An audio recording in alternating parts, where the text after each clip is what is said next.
लड़कियों में फैशन का बहुत क्रेज होता है। यही सोचकर शहर के एक बड़े बिजनेसमैन ने कुछ सोचा और फिर शहर में एक फैशन शो का आयोजन करवा दिया। सारी लड़कियां बहुत खुश थीं क्योंकि उनके शहर में पहली बार ऐसा कोई शो होने वाला था। हमको ये बताते हुए बहुत खुशी हो रही है कि हमारे शहर की सारी लड़कियां इस फैशन शो में आकर अपना अपना फैशन और मॉडल बनने का सपना पूरा कर सकती हैं। हम चाहते हैं किसी का कोई टैलेंट कभी भी खराब ना हो, तो आप लोग दिल खोल कर हिस्सा लें। ये बातें एक मॉल के बाहर हो रही थी। वहाँ सभी लड़कियों के अलावा सीमा और पूजा भी मौजूद थीं। सीमा और पूजा भी फैशन शो के मालिक की बातों को ध्यान से सुन रही थीं। मालिक की बात सुनकर सीमा ने कहा, ये तो बहुत अच्छा मौका है सबको दिखाने का कि हम क्या कर सकते हैं। घर में बैठे बैठे और क्या हो रहा है, यही कर लेते हैं ना। क्या बात है। वैसे हाँ, सुंदर होने के अलावा हमारे अंदर कोई दूसरा टैलेंट भी तो नहीं है। एक बार कोशिश की जाए तो क्या पता हम ही ये फैशन शो जीत जाएं। पूरा शहर हमें हमारे नाम से जानने लगेगा। वो सब तो ठीक है, लेकिन यार मुझे बहुत डर लग रहा है। वहाँ पर और भी तो बहुत सुंदर सुंदर लड़कियाँ होंगी। क्या पता हम उनके बीच में फीकी ना लगने लग जाएं। तब की तब सोचेंगे, अभी से फालतू की बातें मत कर। अरे अभी तो मौका मिला है। मुझे तो लगता है कि मैं ही सबसे सुंदर हूँ और तू मेरी दोस्त है, तो तू भी तो सुंदर है। हमें कोई नहीं हरा सकता है। उत्साहित होने के साथ साथ पूजा बहुत खुश भी थी। उसके दिमाग में बस अब चल रहा था सबसे जल्दी दुनिया पर छा जाने का सपना, और वो खुद को बड़े टीवी पर आता हुआ देखने लगी थी।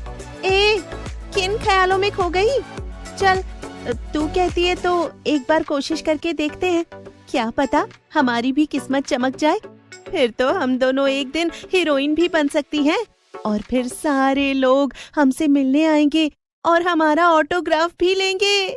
ये सब तो पूजा के दिमाग में भी चल ही रहा था, लेकिन उसने अपनी भावनाओं को छुपाते हुए कहा, बस बहुत दूर का सोच लेती है तू तो। पहले हम इस फैशन शो में आए तो सही, फिर आगे का सोचेंगे। चल अब हमें तैयारी करनी चाहिए। सीमा और पूजा पूरे जी जान से फैशन शो में भाग लेने की तैयारियां शुरू कर देती हैं। वो हर जगह से सामान लेती हैं और बाकी सबसे हटकर फिर आता है फैशन शो का दिन। यार यहाँ तो कोई भी इतनी सुंदर नहीं है जितनी कि हम दोनों हैं। मुझे तो लग रहा है कि हम दोनों ये शो जीतने ही वाली है। सही कहा था तूने, एक बार कोशिश तो करनी ही चाहिए। अब यहाँ आकर मुझे बहुत अच्छा लग रहा है। पूजा थोड़ी देर चुप रहती है, फिर धीरे से कहीं देखते हुए कहती है, वो सब तो ठीक है, लेकिन वो जो लड़की कोने में बैठी है उसकी फिगर तो देख। मुझे तो वही लग रही है अपनी असली प्रतियोगी। पूजा के बोलने पर सीमा कोने में बैठी हुई उस लड़की पर नजर डालती है तो वो लड़की सच में बहुत सुंदर होती है और उसका फिगर 0 होता है। यार ये तो 0 फिगर वाली मॉडल है। इसने ऐसा फिगर कैसे बनाया होगा? अब तो मुझे डर लगने लगा है फिर से। अरे डर मत, कुछ पता थोड़ी है, क्या पता आजकल लोगों को 0 फिगर पसंद ना आता हो। तू पता नहीं कैसे हर सिचुएशन में अच्छा सोच लेती है। मुझसे तो ऐसा नहीं हो पाता। तब तो तुझे मुझसे कुछ सीखने की जरूरत है। सही बोला तूने।